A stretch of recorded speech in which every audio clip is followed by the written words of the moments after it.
دیروز رفته بودم در کنارتان نبودم چند ساعت رفتم دانشگاه. بعد از دیر زمان رفتم کار داشتم و دقیقا ما وقت داخل دانشگاه میرفتم. اول خب مرا در تایم که صبح بود تا 2 نیم ساعت استارت شدم که تایم بچه‌ها بیایه که داخل شام و کارهای خود را پیش ببرم. اون وقت داخل شدم مرا گفت از بین کل بچه‌ها مرا گفت دور بخوای طرف بسارم تو خطرناک صدام کرد و ترسیدم بخیر. گفت که چرا با این لباس آمدی؟ من گفتم که لباس مثلا این وظیفه‌ام تو میرم و با این لباس میگردم. گفت آله با این لباس اجازه نیست که داخل دانشگاه بری.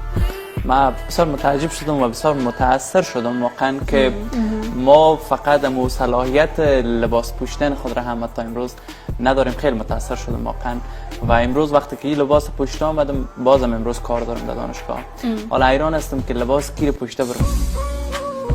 میگن انسان ها را، پرنده ها را، حیوانات را هر قدر محدود کنیم، هر قدر قید کنیم، اما قدر دوست دارن که فرار کنن. اگر دوست دارین که جوانان از این کشور فرار نکنن، دل زده نشن از این کشور، پس محدودشان نسازین، بگذارین هر شکلی که دوست دارن زندگی کنن.